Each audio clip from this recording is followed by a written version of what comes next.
Bonsoir et bienvenue dans votre journal de l'Afrique. À la une ce soir, cette démonstration de force en République démocratique du Congo. Un nouveau contingent de l'AFC M23 a été présenté lors d'une cérémonie organisée dans le nord de Goma. Des images qui laissent craindre une nouvelle escalade de violence dans la région. Précision à suivre. À la une également, J-1 avant le référendum sur la nouvelle constitution en Guinée. Il s'agit du tout premier scrutin organisé par les autorités de transition. L'Union africaine et la CEDEAO ont envoyé des missions d'observation dans le pays. Et puis il fait vibrer la scène afro à Montréal, organisateur des concerts de Burna Boy, de Dadju ou de Maître Gims. Il s'est imposé comme l'un des visages des industries créatives africaines dans le monde. John Kevin Lawson sera notre invité ce soir. On commence ce journal avec ces images qui ont fait le tour des réseaux sociaux en RD Congo, celle de 7000 hommes en tenue militaire, présentée par le groupe AFC M23 près de Goma, une démonstration de force qui ravive la crainte d'une nouvelle escalade des violences dans l'est du pays. La correspondance à Kinshasa est signée Aurélie Bazara-Kibangula. Les images ont été tournées à Rumangabo, un camp militaire de l'Est congolais.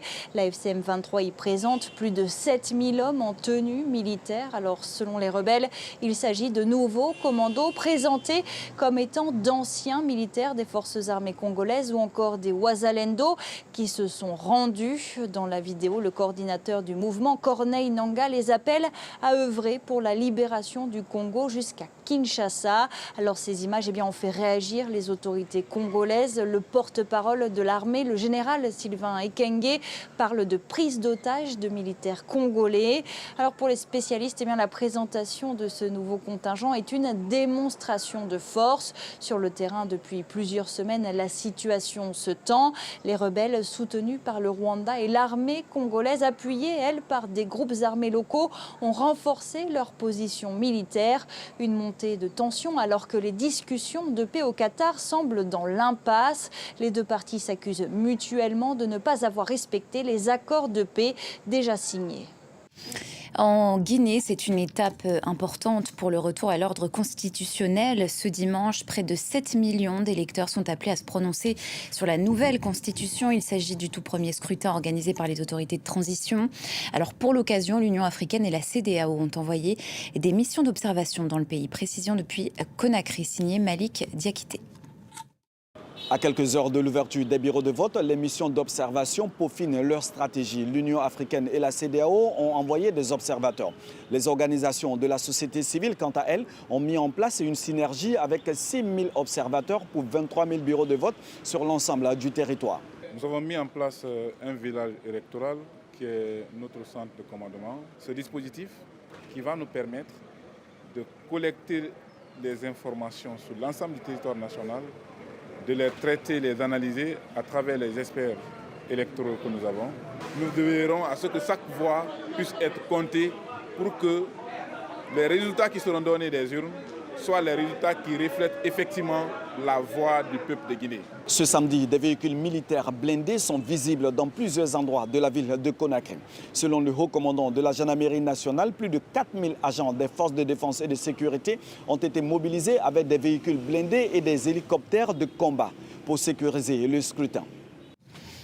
On s'arrête maintenant sur ce bras de fer diplomatique inédit entre le Mali et l'Algérie. Bamako a officiellement saisi la Cour internationale de justice contre Alger, accusée d'avoir abattu l'un de ses drones, une requête qualifiée de grossière par l'Algérie qui rejette ces accusations. On fait le point sur ce dossier avec Stéphanie Mopa depuis La Haye. Bamako accuse Alger d'agression et dans sa requête au juge revient sur des faits survenus dans la nuit du 31 mars au 1er avril 2025. Selon le Mali, cette nuit-là, l'armée algérienne a abattu un drone de reconnaissance des forces de sécurité maliennes. Alors c'est sur cette base que le Mali accuse l'Algérie d'avoir violé le principe de non-agression, non-recours à la force entre États. Vous savez, c'est un peu la base des relations internationales. C'est un principe qui est inscrit dans la Charte des Nations Unies et le Mali estime donc que l'Algérie a violé la Charte des Nations Unies, la Constitution de l'Union africaine et le pacte de non-agression et de défense commune de cette même Union africaine. Voilà, c'est en gros ce que contient la plainte qui a été déposée par le Mali. Alors c'est une étape de plus dans des relations diplomatiques qui sont déjà compliquées entre les deux pays. Mais il faudra attendre avant que cette procédure avance. Il faudra savoir si Alger consent à cette procédure. C'est la seule façon pour la Cour internationale de justice dans cette affaire-là d'être compétente pour pouvoir entendre de cette affaire. Dans l'actualité, en bref et en images, les forces paramilitaires poursuivent leur offensive contre l'armée au Darfour. Ce vendredi, une attaque de drone a ciblé une mosquée à El Fasher. Bilan, au moins 75 morts selon des secouristes locaux. Au Sénégal, l'État se tourne vers sa diaspora pour renflouer les caisses. Dakar a lancé un nouvel emprunt obligataire de 300 milliards de francs CFA, soit 450 millions d'euros. Les Sénégalais de l'étranger sont fortement invités à y souscrire. L'endettement public de leur pays atteint le plus haut niveau du continent. Et puis au Togo, le rappeur Amron, de nouveau inquiété par la justice, il a été interpellé ce vendredi et inculpé pour incitation à la révolte, diffusion de fausses nouvelles et outrage envers les autorités de l'État. Une arrestation liée à celle de Marguerite Niakhaté, selon ses avocats, l'ancienne ministre des Armées qui avait notamment appelé à la démission du président Faure Gnassingbé. Elle a imposé le cauchemar de la guerre à Gaza sur grand écran. La réalisatrice tunisienne Kaouter Benania, primée à la Mostra de Venise pour son film La voix de Hind Rajab, l'histoire vraie d'une petite fille palestinienne tuée par l'armée israélienne à Gaza après des heures à attendre les secours. Un film choc sorti en salle le 17 septembre dernier en Tunisie. Lilia Blaise et Hamdi Tlili ont pris le pouls du public. Regardez. Je me trouve actuellement devant le cinéma L'Agora, en banlieue nord de Tunis, où le film La voix d'Hind Rajab est projeté depuis quelques jours déjà. Alors ce film a une résonance particulière en Tunisie, déjà parce que les Tunisiens suivent de très près au jour le jour ce qui se passe à Gaza, mais aussi parce qu'une flottille humanitaire civile d'une quarantaine de bateaux est partie à la mi-septembre des ports tunisiens. Elle se dirige actuellement vers Gaza pour tenter de briser le blocus israélien et d'apporter une aide humanitaire. Le film est une fiction, mais il utilise les enregistrements réels de la voix de l'enfant palestinienne et retrace les échanges qu'elle a eus avec le Croissant Rouge palestinien. C'est un film documentaire sur une bande son. Je crois qu'on peut aller jusqu'à fermer les yeux, ne pas regarder le film, mais seulement écouter ce qui se passe. Je suis bouleversé et je ne m'attendais pas à avoir autant d'émotions par rapport à une histoire que je connais très bien. Ici, il y a une concentration du tragique. En 1h30, on a vécu le destin d'un pays, le destin d'un peuple. Le film a été primé à la Mostra de Venise et devrait sortir très prochainement en France et dans le reste du monde. La réalisatrice ainsi que les acteurs ont affirmé l'enjeu politique du film et espéré que la voix d'Hind Rajab résonne dans le monde entier et donne un visage et une voix à la souffrance de tous les Palestiniens. On vous propose maintenant une rencontre avec l'un des visages incontournables de la scène culturelle afro de Montréal au Canada, expert des industries créatives africaines, créateur d'ambiance selon ses propres mots. Il a organisé les concerts, il a co-organisé les concerts des plus grands de Burna Boy à Dadju en passant par Maître Gims. Le Togolais John Kevin Lawson est notre invité ce soir. Bonsoir, merci beaucoup d'être avec nous sur ce plateau. Vous êtes l'un des artisans du soft power africain grâce à la musique, justement, à travers vos événements et les artistes que vous mettez en avant. Vous vous définissez comme un passeur culturel. Justement, c'est ça votre vocation ? Oui, ça a toujours été ma vocation.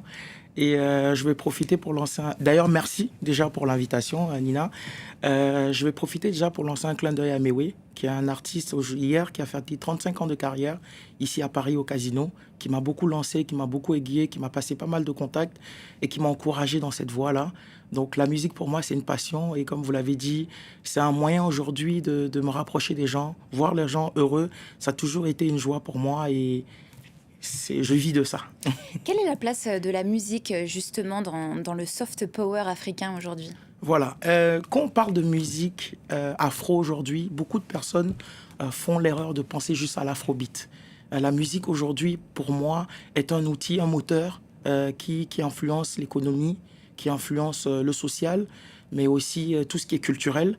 Et c'est un outil très important, même aujourd'hui dans notre tourisme, parce que beaucoup de personnes s'intéressent aujourd'hui, quand on parle d'exemple de Burna Boy, les gens disent Burna Boy, mais tu dis aujourd'hui Burna Boy à Nigeria, les gens ils reconnaissent tout de suite et ils ont tout de suite envie de découvrir l'Afrique et découvrir toute la culture derrière la musique. Donc c'est un soft power extrêmement important. Est-ce qu'il y a un style musical, un genre musical qui prend le pas sur les autres Non, chaque style de musique a sa particularité. Et à la fin de la journée, le plus important, c'est que chaque style dans lequel on retrouve la sonorité afro, pour moi, c'est une victoire. Et on le voit aujourd'hui, Burna Boy qui collabore avec Ed Sheeran, Drake qui fait une collaboration avec Wizkid, et on le voit aux Grammys Awards, par exemple, Thames, qui a quand même trois distinctions, et une distinction spéciale qui est créée pour la musique afro, c'est une victoire pour tout le monde. Quels sont les grands défis que vous avez dû relever justement au cours de cette aventure de votre métier de passeur culturel ? Je fais un métier aujourd'hui qui n'est pas forcément reconnu dès le départ comme un métier. C'est pas une vocation où tu dis je veux être organisateur d'événements. C'est pas quelque chose que les gens prennent forcément au sérieux dès les premiers abords, parce que ça vient avec beaucoup de difficultés. Le marché est très saturé, mais de fil en aiguille, j'ai su tirer mon épingle du jeu en comprenant l'écosystème, en prenant des formations adaptées là-dedans et en faisant ce que je fais tous les jours, vivre de ma passion. Mais il y a des obstacles justement sur ce chemin-là, et si oui, lesquels ? Les obstacles, c'est que les gens ne vont pas croire en vous. Donc le plus important, c'est de toujours croire en vous en premier. Mais au-delà de ça, c'est de pouvoir bâtir un réseau solide et crédible qui va être derrière vous et vous accompagner dans votre cheminement. Mais est-ce qu'il y a des freins plus structurels que peuvent parfois rencontrer les artistes que vous accompagnez ? C'est surtout la créativité. Quand je vous parle l'exemple de Mewé qui fait 35 ans de carrière, beaucoup d'artistes, j'ai commencé ma carrière en événementiel, ça fait déjà 10 ans. Beaucoup d'artistes se sont arrêtés en bout de chemin et chaque jour, je découvre de nouveaux artistes. Non, il y en a qui s'arrêtent, il y en a qui continuent et c'est comme ça. Vous avez donc collaboré avec les plus grands, des artistes majeurs comme Burna Boy, je le disais, Maître Gims ou encore Dadju. Est-ce qu'il y a une rencontre qui vous a plus marqué qu'une autre ? La rencontre, mais je vais encore revenir dessus, c'est celui qu'on va passer à l'écran, c'est Mewé. Mewé, depuis tout petit, c'est mon papa. Il m'a pris sur ses genoux, il m'a vu grandir, il m'a encouragé là-dedans, il m'a fait confiance et passé les clés de beaucoup de collaborations, de deals que je suis allé chercher. D'ailleurs, ça, c'est la maman de Burna. Elle, par contre, elle m'a beaucoup touché. C'est une dame super gentille, super adorable, et je rencontre de belles personnes dans le milieu dans lequel je suis. Donc vous avez créé ces fameuses soirées Antidote, Afro Beach, Afro City, qui sont devenues des rendez-vous incontournables culturels, notamment donc, au Canada, mais aussi sur le continent. Quelle est la recette d'un tel succès et comment la maintenir au sommet, justement, dans une ville qui vibre autant que Montréal ? Antidote aujourd'hui, comme vous l'avez dit, est sorti de Montréal. Antidote aujourd'hui, c'est Abidjan, c'est Lomé, c'est aussi Cotonou. Je viens de Cotonou d'ailleurs. Et la recette pour réussir une soirée, c'est de toujours chercher l'effet waouh. Pour moi, quand je vis une soirée, l'effet waouh, le wow effect, comme je dis. Comment on arrive à cet effet waouh, justement ? C'est la créativité. C'est la créativité, les animations, les DJ, le line-up, les musiques qui sont jouées, même au niveau de la clientèle. Et on a une belle clientèle qui vient à nos événements. On a du beau monde qui veulent vivre des belles expériences que j'arrive à trouver. L'effet wow, clé du succès, donc c'est ça qu'on retient. Exactement, oui. Merci beaucoup, John Kevin Lawson, d'être passé sur notre plateau ici à France 24 pour le journal de l'Afrique. C'est la fin de cette édition. Restez avec nous sur France 24.